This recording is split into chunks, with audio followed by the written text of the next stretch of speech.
Hi, all you SPMEs out there. In today's video, I'm going to answer a question that has 3 answers, and you're going to want to stick around for the 3rd answer because it's a secret as to which one is better. Is Amazon better for self-publishing, or is Lulu better? And you're going to find out. So let's get into it. The question that was sent in today was self-publishing Lulu versus Amazon? And this is a question that many people have when it comes to getting started. You don't want to waste time and money.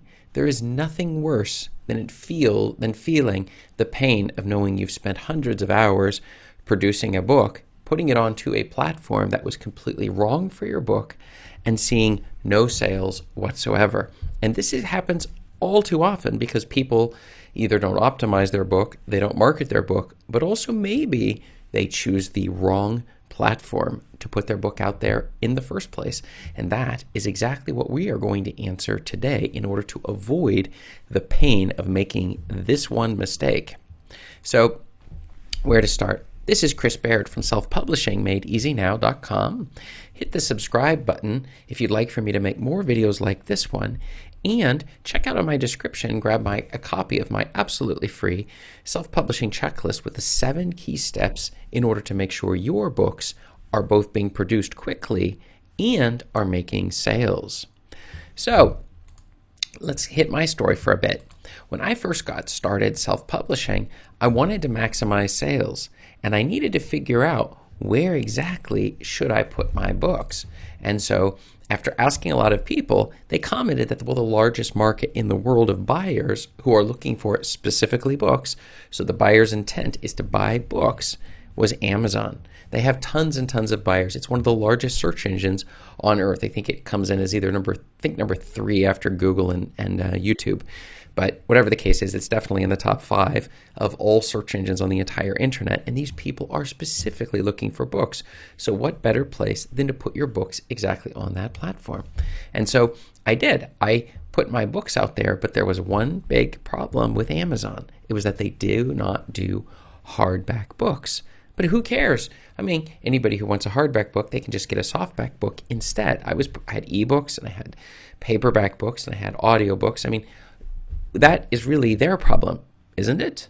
Well, not really, because after talking with some people who had actually done that, gone this route, they commented that there are certain readers who only like to read hardback books, and those people, they will not buy your book if it is not a hardback book. And so that made me think, well, then if I'm going to do hardback books, where should I do it? And I checked a number of like Ingram Spark and a number of other places. Lulu was one of them as well. And I tried to figure out, because we're always looking at how we can conserve the money that we're using so we don't reach the end of a project and never make our money back. We want to quickly make our money back when we're using money on a given book. And so I explored, and with some help of a number of people, they commented that Lulu was the correct choice for me. So, and the reason being is because on Lulu, they said, you don't have to pay for the ISBN number, you just have to pay for the review copy of the book, and once you've approved it, then your book will go on sale forever and you don't have to pay any additional fees.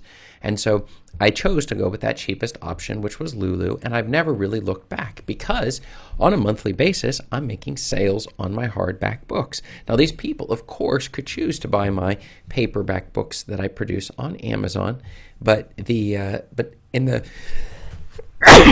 excuse me, in the long run, the hardback books will in fact draw in those readers who specifically like hardback.